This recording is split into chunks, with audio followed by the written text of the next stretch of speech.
Ya estamos en nuestra mesa de debate de los miércoles y le agradezco mucho a los siguientes legisladores, diputados federales que me acompañen esta mañana en la mesa. La diputada Patricia Flores de Movimiento Ciudadano. Pati, ¿cómo estás? Pascal, buenos días. Gracias por la invitación. Aquí felices de estar en tu programa. Gracias. La diputada Marilyn Gómez Pozos de Morena. ¿Qué tal, Marilyn? ¿Cómo estás, Pascal? Muy bien, gracias. Bien, Feliz de estar acá otra vez. Qué bueno, muchas gracias por estar con nosotros. El diputado Javier Herrera Borunda del Partido Verde. ¿Qué tal, Javier? Mucho gusto, bienvenido. Pascal, estrenándome aquí en este foro. Encantado de que nos acompañes y nos acompaña nuevamente el diputado Homero Niño de Rivera del Partido Acción Nacional. Gracias, Pascal. Gracias.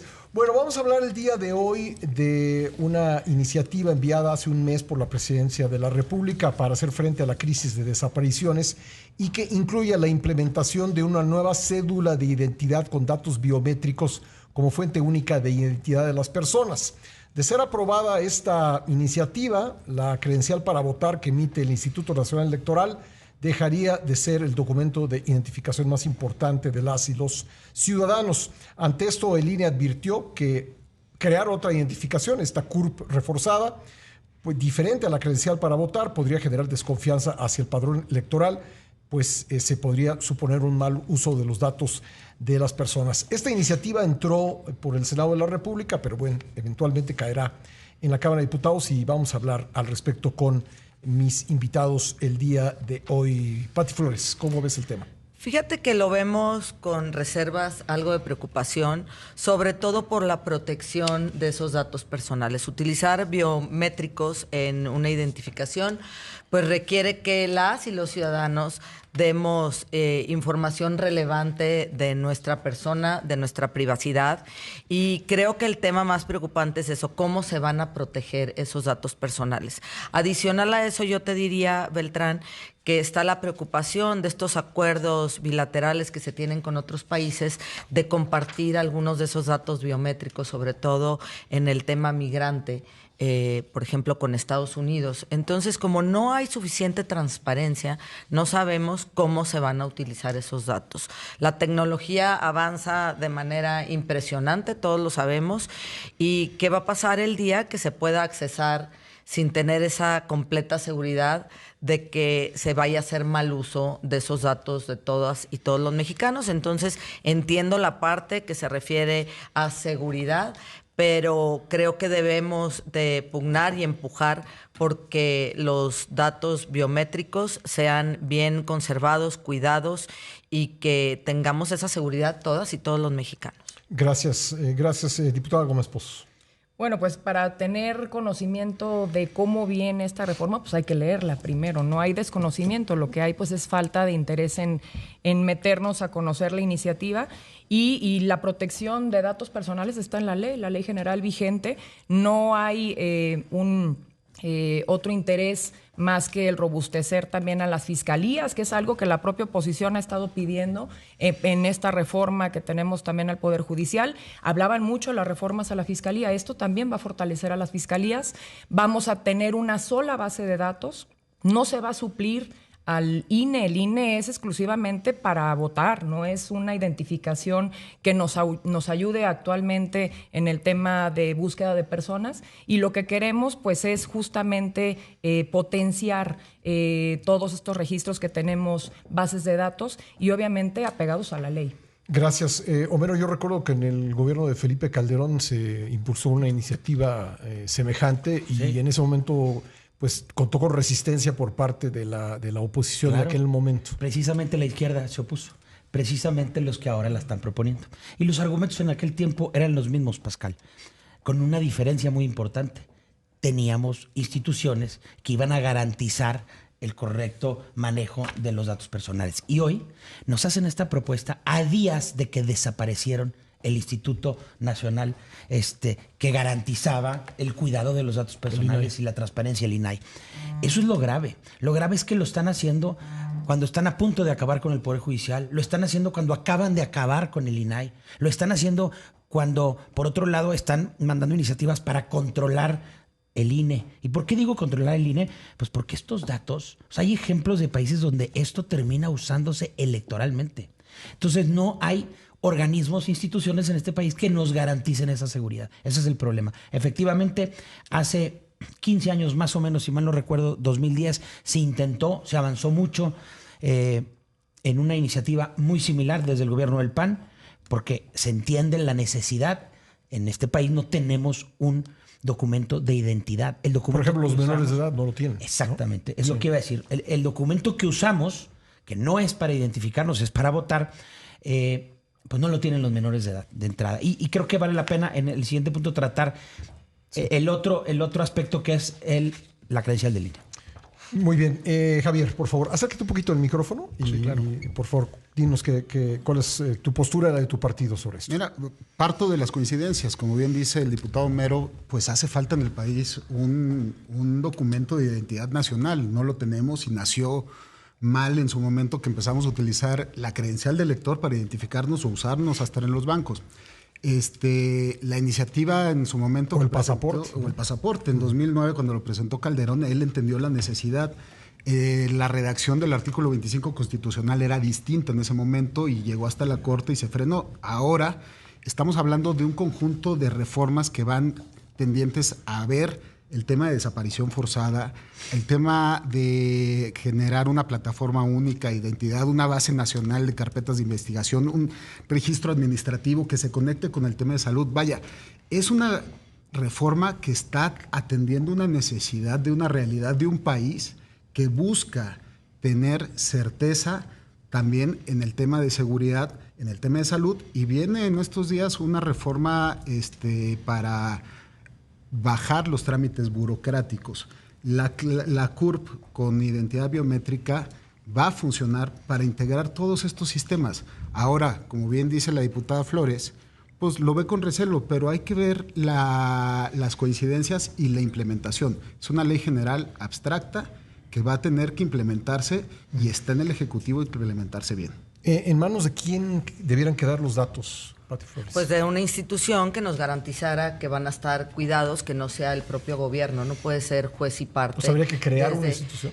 Pues es que ya la teníamos, como bien dice Homero, ya existía y la desaparecieron en este gobierno.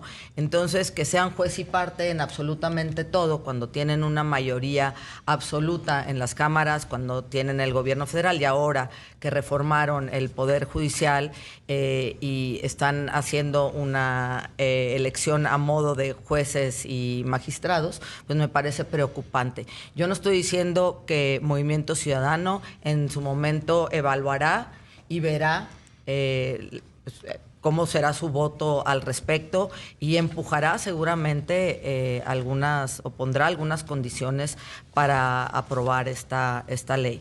Y yo sí te quiero decir, yo siempre digo, ¿no?, que Morena habla muy bonito, pero miente bien feo, porque al final ni siquiera no hay ninguna ley en México que defina qué son los datos biométricos. Entonces, pues yo también supondría que la gente tiene que leer más porque no existe esa ley. ¿Hay razón para la desconfianza, diputado Gómez Pozos? No, y sí lo contempla la Ley General de Datos Personales, hay que leer bien la ley. Se habla de vulnerabilidad de los datos y hay que recordar un caso justamente del INAI, este aparato costosísimo y corrupto que tanto defienden y que tuvo un hackeo de datos también, y pues nadie habla de eso. Nosotros estamos planteando que la Agencia de Transformación Digital, que va a contar, y así lo contempla la iniciativa, por eso es bien importante que la leamos, contará con cifrado de extremo a extremo, control de acceso segmentado y protocolos de autenticación multifactor, cosa que no tenía tampoco el INAI en el resguardo de estos datos personales. También a mí me da mucha risa de repente escuchar sobre todo a gente del PAN hablando de estos temas y dudando del cuidado de los datos personales, cuando ves a muchísimos actores panistas subiéndose a este tren de subirse en la caricatura en sus redes sociales y están entregándole los datos personales, sus biométricos, su cara a extranjeros, pues, ¿no? Y ahí sí no están muy preocupados por esto. Gracias. Homero, tú querías tocar el tema de la vinculación de esto con la credencial para votar. Sí, hablaba Javier ahorita del tema. No fue un error que en este país utilicemos la credencial para votar como identificación. Realmente se hizo adrede para que fuera la manera en que la gran mayoría de la gente tuviera su credencial para votar. Y de esa manera, pues ya tienen el primer paso para después, pues, invitarlos a salir a votar el día de las elecciones. Si nosotros dejamos de utilizar la credencial para votar como nuestra identificación, va a haber un problema en materia de participación en las elecciones en este país en los siguientes años. La mayoría de la gente de este país la tiene porque la usa todo el año. No es obligatorio votar, ¿no? Exacto. Sí. Y luego, bueno, ya la tiene. Pero si ya no la va a usar, si ya no es útil más que para votar cada 3 años, o sea, sí hay que pensar, creo, esas cosas, porque nos ha costado muchos años, mucho esfuerzo, mucho dinero al INE, mantener este padrón, el tema de la credencial para votar, que es un gran logro porque la gran mayoría de la población lo tiene, y creo que con esto corremos el riesgo de que pues, prácticamente puede hasta desaparecer, ¿no? Javier, habla el diputado Niño de Rivera de dinero, y creo que es importante hablar del presupuesto que requiere la implementación de una idea como estas. ¿Existe el presupuesto? O sea, antes de aprobar cualquier cosa uno tiene que saber si se puede pagar. ¿Lo puede pagar el erario, una idea como esta? Pues bueno, la opinión nos las tiene que entregar la presidenta de la Comisión de Presupuesto en consulta con la Secretaría de Hacienda, pero es un plan que ya está diseñado desde el Ejecutivo. Deben de tener muy claro el tema de la implementación, y creemos que existe el espacio presupuestal para hacerlo. Yo creo que lo que no tenemos que olvidar es que ya tenemos un andamiaje sólido. Acabamos de aprobar las leyes secundarias de protección de datos personales en posesión de privados y de públicos. Tenemos instancias que salvaguardan los derechos humanos de protección de datos personales, que creamos un tribunal ad hoc para precisamente ser autoridades garantes. Creo que el andamiaje jurídico para tener, y además las capacidades institucionales. A ver, el Estado mexicano ha resguardado los datos personales y biométricos en el pasaporte sin problemas. No el INE. Han filtrado los partidos políticos y los han sancionado las listas de electores. Lo que te digo es, creo que estamos bien capacitados para cumplir con los tratados internacionales. Tenemos el andamiaje jurídico y seguramente tendremos el presupuesto suficiente para dar certeza y atender un problema que es el tema de las desapariciones forzadas. Tenemos un minuto para cada quien para una conclusión. Pati Flores. Yo diría que hay que estudiar muy bien el tema, hay que ser cuidadosos. El pasaporte no lo saca toda la población, una identificación personal sería toda la población, sería una base de datos enorme de 130 millones de mexicanos aproximadamente, entonces no es similar, es muy diferente, hay que ver cuánta gente puede realmente pagar y sacar un pasaporte, porque no mucha gente lo puede utilizar en México por las condiciones económicas de no poder viajar al extranjero.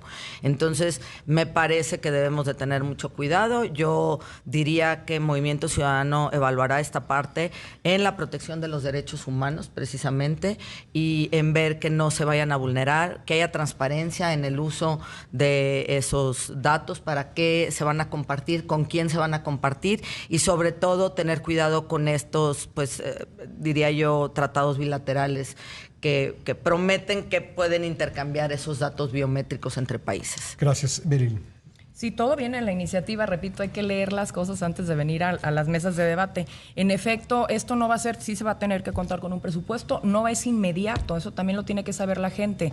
Va a ser paulatino. El primer paso pues será conjuntar todas las bases de datos y obviamente pues estará pensando en un presupuesto para poder llevar esto a cabo de manera muy eficiente. Gracias. No viene nada de los tratados internacionales, pero bueno, sí leí la iniciativa por si tienes duda. Es que insistes mucho. No, las dudas las tienes tú. Por eso sí hay que leerla. Insistes mucho en leer. No importa las frasecitas bonitas que copiaron y pegaron en la ley. Somos legisladores, hay que leer las iniciativas que vienes a discutir y que nos va a tocar votar. Cuando nos llegue a la Cámara. No las tienes Nada que de lo que he dicho dice ahí. Cuando nos llegue a la Cámara, por supuesto. Pero entonces estás viniendo a discutir algo que no conoces todavía. Desde el 2010 conozco el tema. Yo trabajaba en la Esta Secretaría es otra de iniciativa, Gobernación. no es la de Calderón. Te voy a decir una cosa. Está publicada en la Gaceta. Lo que importa, porque la tecnología para mentir ahí, decir que sí van a cuidar los datos personales, pues existe, es lo de menos. Lo que importa es quién lo va a manejar. Es decir, ¿queremos ser Alemania y España, que tienen esto y lo hacen muy bien, o queremos ser China y Venezuela, que tienen lo mismo, la misma ley, y lo hacen muy mal? El argumento de Venezuela hace mucho que ya se le desgastó al PAN. Esta iniciativa lo que busca es controlar, como todas las iniciativas que presenta Morena. El objetivo al final es mayor control, y eso es lo que preocupa. No, el ejemplo de Venezuela en este caso es perfecto. De hecho, van a hacer lo mismo. Gracias. Finalmente, Javier. A ver, el argumento, y no se nos olvide el objeto. A ver, ¿qué le contestas a las madres de los grupos y los colectivos de buscadoras que no tienen cómo identificar los cuerpos, la falta de homologación institucional que tenemos entre municipios, estados? Vaya, es una necesidad que estamos atajando. La ley es general. No tiene que mencionar los tratados internacionales porque está la Constitución, el 133 constitucional que habla de la supremacía de leyes. La ley es abstracta, la implementación la tenemos que observar y la tenemos que llevar a buen puerto. Entonces creo que podemos avanzar en las coincidencias, pero sin lugar a duda México necesita un documento nacional de identidad. Creo que esa es una gran coincidencia y un gran paso. Muy bien, pues le agradezco a los 4 que hayan participado en la mesa del día de hoy. Muchísimas gracias a todos. Gracias, Pascal. Gracias, Pascal. Muy amables. Gracias. Buenos días.